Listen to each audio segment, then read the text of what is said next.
Hey guys!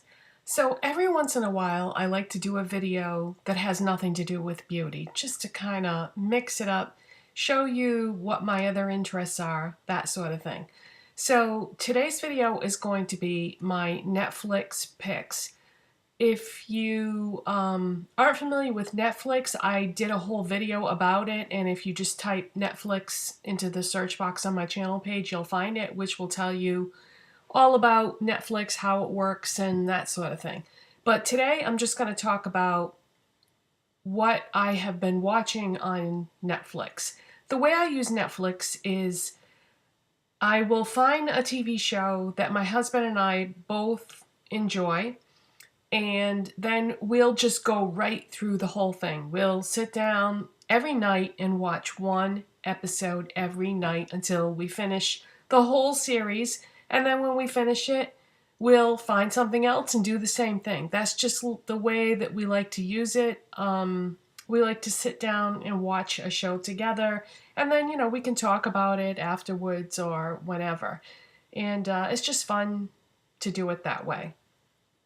So we finished Sherlock. That was the last series that we were watching, and that is a fantastic show. The only thing is there weren't that many episodes. Even though it had been on multiple years, there was only like 3 or 4 episodes per season, and I don't know. I'm not sure why that is, but the guy who plays Sherlock Holmes in that show, Benedict Cumberbatch, what a brilliant actor he is. He also played Khan in the Star Trek. Which Star Trek movie was that? Well, if you saw it, you know what I'm talking about. But wow, what a great actor he is, and just so talented and perfect for Sherlock Holmes.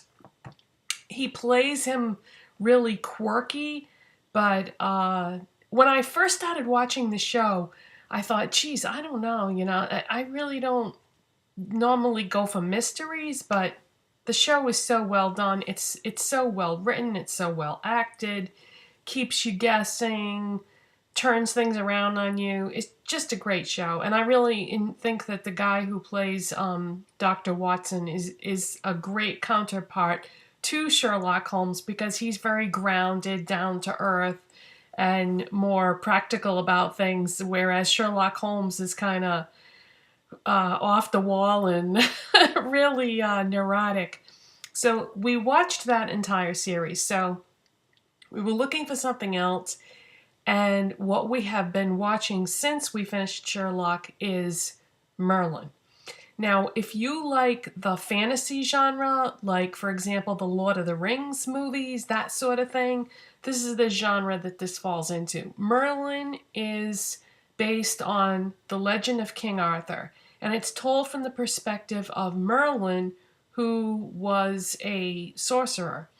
And in this series, he is, I was going to say King Arthur, but he's not King Arthur yet. In the series, he's still a prince, and it takes you from the time that he's a prince and his father is king. His father is King Uther Pendragon, who he's, king of Camelot.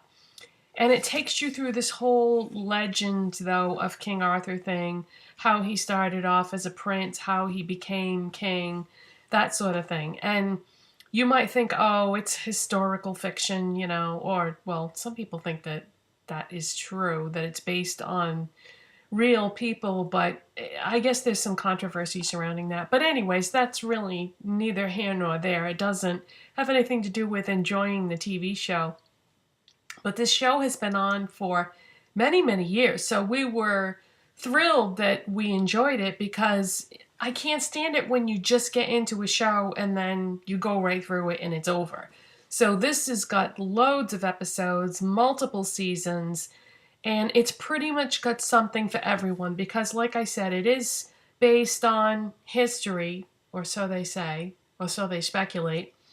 It's got action, it's got adventure, it's got magic, it's got romance, it's got everything, really. It's got special effects, it's got CG animation when they need to throw in like a mystical beast or something. They do CG animation with the beast. One of the main characters on the show is a dragon that they have chained up in the basement of the castle. And he is voiced by the actor John Hurt, who is, you know, world famous actor.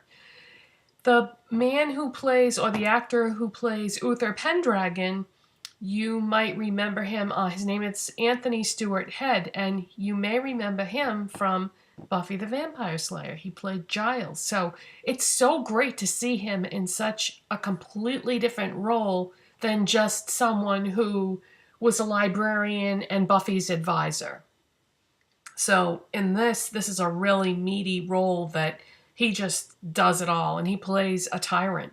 You know, King Uther was definitely a tyrant and not well loved at all, very much hated amongst pretty much everybody. I mean, his family tries to love him, but he's a very difficult man to love.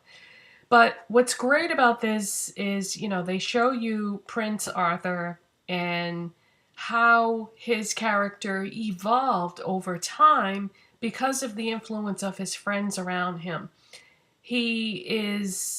Merlin ends up being his servant, and they end up becoming friends. And because of Merlin's influence on Arthur, and he's like protecting Arthur at every step, and Arthur doesn't even realize this. You know, he saved his life countless amounts of times. But they genuinely care about each other and their friends. Arthur doesn't like to admit it, but it's true. And then you have, there aren't that many main characters in the show, so it's kind of nice because if one of your favorites, the story plot line doesn't evolve around them that particular episode, it probably will soon because there aren't that many main characters. So there's Uther Pendragon, who's the king of Camelot, his son Arthur, and then Merlin is Arthur's servant. And then on the other hand, you have Morgana, who is Uther's ward. Apparently her father was Uther's best friend and he died. So when he died, Uther took in Morgana, and, you know, she lives at the castle and he has raised her since she was young. So then she's a main character, and then her servant is Gwen, or Gwendolyn, and she is also a main character, and you can see how her character is evolving and all kinds of things are happening with her. The only other main character in this show is Gaius, and Gaius is the court physician, and he is also, I believe he is Merlin's uncle. They haven't actually said that in the series, but historically, that's who he was, because at the beginning of the show, and I don't feel like I'm giving anything away by saying this, Merlin ends up in Camelot because his mother recognizes that he is a magical person, and she's afraid of what will happen if he stays in their little town, because magic is very much frowned upon in this time period in history. So she sends him to live with Gaius, which I guess is his mother's brother, I guess. Like I said, they haven't established that, but so Merlin lives with Gaius, and you know they've become very close too, and it's great to see. Gaius is an elderly man, and it's so great to see him taking on the role, more or less, of Merlin's father, who Merlin never met. I think he passed away when Merlin was young, or I'm not really sure if he passed away, or I think that was the case. I think he died when Merlin was very young.